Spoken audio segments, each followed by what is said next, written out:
হয় চাওক আচলতে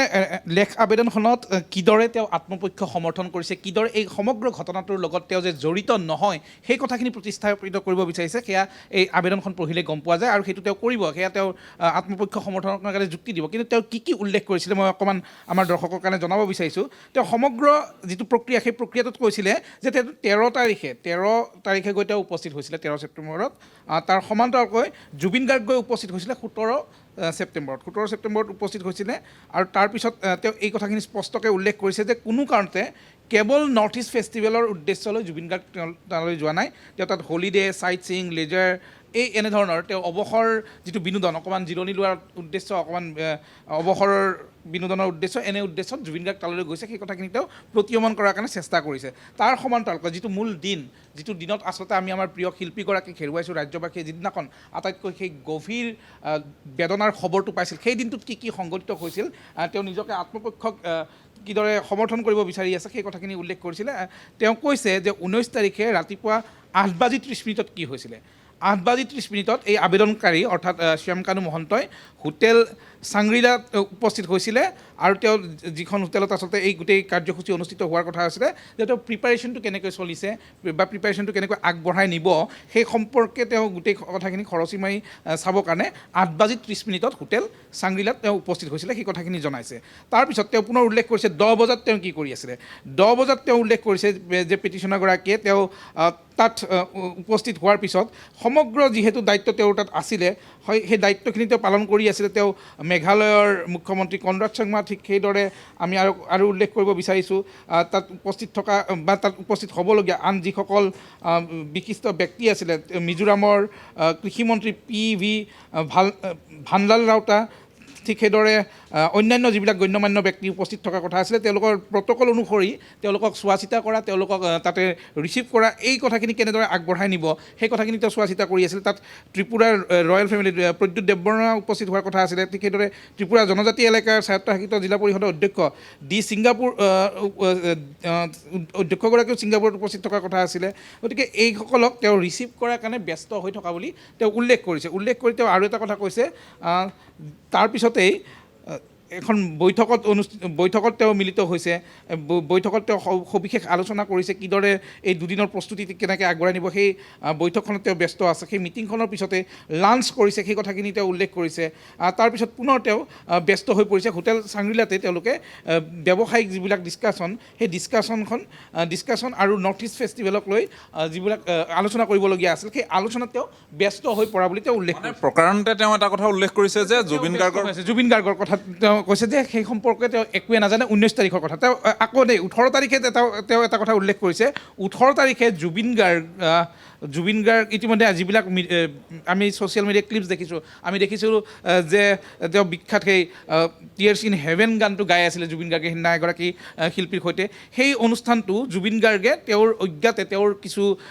বন্ধুৰ উপস্থিতিত আত্মীয়ৰ উপস্থিতিত আৰু ছিংগাপুৰস্থিত কিছু অসমীয়া লোকৰ প্ৰৱাসী অসমীয়া লোকৰ উপস্থিতিত তেওঁৰ অজ্ঞাতে অনুষ্ঠিত কৰিছে সেই কথাখিনি তেওঁ ইয়াতে উল্লেখ কৰিছে যে তেওঁ তাতো উপস্থিত নাছিলে শ্যামকানু মহন্ত সেই যিটো অনুষ্ঠান সেই অনুষ্ঠানটো উপস্থিত নাছিলে সেই কথাখিনি উল্লেখ কৰিছে যিটো অনুষ্ঠান আচলতে 18 তাৰিখে অনুষ্ঠিত হৈছিলে গতিকে 19 তাৰিখৰ ৰাতিপুৱাৰ কথাখিনি গ'ল 19 তাৰিখে 1 বজাত কি হৈছিলে 1 বজাত প্ৰায় 1 বজা বুলি উল্লেখ কৰিছে সিদ্ধাৰ্থ শৰ্মা জুবিন গাৰ্গৰ মেনেজাৰৰ পৰা তেওঁ এটা ফোন কল পোৱা বুলি উল্লেখ কৰিছে আৰু এই ফোন কল পোৱাত উল্লেখ কৰিছে যে এটা ঘটনা সংঘটিত হৈছে এই ঘটনাটো এই যিখন ইয়াত লৈ গৈছিলে যিখন ইয়াতৰ ভ্ৰমণসূচী সম্পৰ্কে য'ত জুবিন গাৰ্গ গৈছিলে তেওঁ আকৌ উল্লেখ কৰিছে জুবিন গাৰ্গ যিসকল তাত প্ৰৱাসী অসমীয়াৰ লগত গৈছিলে সেই এক্সকাৰশ্যনটোৰ সম্পৰ্কে তেওঁ জ্ঞাত নাছিলে সেই এক্সকাৰশ্যনটো ক'লৈ কেনেকৈ যাব যিটো আইটিনেৰী কওঁ সেই আইটিনেৰী সম্পৰ্কেও তেওঁ কোনোভাৱে জ্ঞাত নাছিলে সেই কথাখিনি উল্লেখ কৰিছে এই পেটিশ্যনখনত তাৰ লগতে তেওঁ উল্লেখ কৰিছে যে মেনেজাৰগৰাকীয়ে প্ৰায় 1 বজাত তেওঁক ফোন কৰি এটা দুৰ্ঘটনাৰ বিষয়ে কৈছে লগে লগে তেওঁ কি কৰিছে এই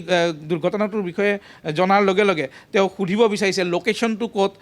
কেনেধৰণৰ দুৰ্ঘটনা সংঘটিত হৈছে exact nature of accident exact location আদি সম্পৰ্কে তেওঁ প্ৰশ্ন কৰিব লৈছে সিদ্ধাৰ্থ শৰ্মা তেতিয়া দৌৰিত আছে বুলি কৈছে আৰু এব্ৰাপ্টলি ডিছকানেক্টেড দ্য কল তেওঁ আকস্মিকভাৱে ফোনটো কাটি দিছে আৰু বিশেষ তেওঁক একো কথা নক'লে এই কথাখিনি তেওঁ উল্লেখ কৰিছে আৰু তাৰপিছতে কি কৰিছে তেওঁ যিখন বৈঠক অনুষ্ঠিত হৈ আছিল বুলি কৈছে ইমিডিয়েট তেওঁ এই বৈঠকখন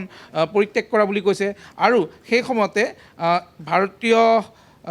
ইণ্ডিয়ান হাই কমিশ্যনাৰ উচ্চায়ুক্তৰ এগৰাকী উচ্চায়ুক্তৰ কাৰ্যালয়ৰ এগৰাকী অশ্বিনী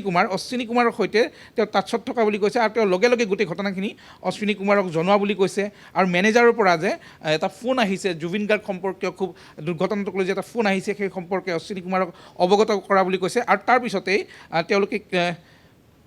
তেওঁলোকে তাৰপিছত তালৈ যাত্ৰা আৰম্ভ কৰিছে মই এটা কথা সুধিব বিচাৰিছোঁ ইতিমধ্যে যে তেওঁ কৈছে যে তেওঁৰ কাৰ্যসূচী বাতিল কৰিছে সেই কথাটো তেওঁ ইয়াত উল্লেখ কৰিছে কিন্তু আমি জানিব পৰা মতে বা তাত উপস্থিত থকা লোকসকলেও এটা কথা কৈছিলে যে তাত কাৰ্যসূচী কোনো ধৰণে বাতিল হোৱা নাছিল তেওঁ বাতিল কৰা বুলি কোৱা নাই তেওঁ ইয়াত কিন্তু টেকনিকেলি লিখিছে তেওঁ বৈঠকখন পৰিত্যাগ কৰিছে তেওঁ বৈঠকখন পৰিত্যাগ কৰি ওলাই অহা বুলি কৈছে আৰু তাৰপিছতে তেওঁ আৰু এটা কথা কৈছে উচ্চায়ুক্তৰ চানচাৰীৰ মুৰব্বী অশ্বিনী কুমাৰৰ সৈতে যোগাযোগ কৰি মৃতকৰ যিগৰাকী মেনেজাৰৰ পৰা ফোনটোৰ বিষয়ে তেওঁ অৱগত কৰা বুলি কৈছে সিদ্ধাৰ্থ শৰ্মাৰ পৰা যিটো ফোন কৰিছে তেনেধৰণৰ কথা তেওঁ উল্লেখ কৰিছে আৰু 2:43 প্ৰায় 2 ভাৰতীয় সময়মতে 2:43 ততাতৈয়াকৈ হস্পিটেললৈ যোৱা বুলি কৈছে তেওঁ ইতিমধ্যে এই কথাখিনিতে গম পাইছে যে হস্পিটেললৈ লৈ গৈছে এই কথাখিনি উল্লেখ কৰিছে আৰু তেওঁ ছিংগাপুৰ জেনেৰেল হস্পিটেলত লৈ যোৱা বুলি তেওঁ জানিব পাৰিছে হাই কমিশ্যনৰ অফিচৰ ফালৰ পৰা আৰু তাৰপিছতে তেওঁ কি কৈছে the petitioner was himself unclear about the exact nature of the incident at the relevant time সেইখিনি সময়ত যি ঘটনা সংঘটিত হৈছিলে প্ৰকৃত ঘটনা সম্পৰ্কে তেওঁ একো নাজানে তেওঁ কেৱল হস্পিটেললৈ যাত্ৰা কৰিছে কিন্তু তেওঁ এই গোটেই আবেদনখনত আৰু এটা কথা উল্লেখ কৰিছে স্পষ্টকৈ যে জুবিন গাৰ্গৰ ভগ্ন স্বাস্থ্যৰ বাবেহে তেওঁৰ মৃত্যু হৈছে বুলি কৈছে অৰ্থাৎ ভগ্ন স্বাস্থ্য বুলি জনাৰ পিছতো শ্যামকানু মহন্তই তেওঁক লৈ গৈছিলে তালৈ সেইটো এটা অতি আচৰিত কথা য'ত টেকনিকেল মিষ্টেক এইটো তেওঁ উল্লেখ কৰিছে যে ভগ্ন স্বাস্থ্যৰ কাৰণে জুবিন গাৰ্গৰ মৃত্যু ঘটিছে ভগ্ন স্বাস্থ্যৰ কাৰণে তেওঁ জুবিন গাৰ্গৰ যিটো মৃত্যু ঘটিছে নৰ্থ ইষ্ট ফেষ্টিভেলৰ নিচিনা এটা অনুষ্ঠানৰ কাৰণে যেতিয়া গম পাইছে জুবিন গাৰ্গৰ স্বাস্থ্য ভাল নহয় তেওঁ তালৈ কিয় আমন্ত্ৰণ জনাইছে সেই এটা আটাইতকৈ ডাঙৰ প্ৰশ্ন যিটো প্ৰশ্নৰ কাৰণে আচলতে ৰাজ্যবাসীয়ে আজি শ্যামকানু মহন্তক গোটেই দুৰ্ভাগ্যজনক ঘটনাটোৰ মূল অভিযুক্ত হিচাপে চিহ্নিত কৰিছে যে যদি আপুনি জানিছিলে যে জুবিন গাৰ্গৰ স্বাস্থ্য ভাল নহয় যদি আপুনি জানিছিলে জুবিন গাৰ্গৰ স্বাস্থ্য এতিয়া ভগ্ন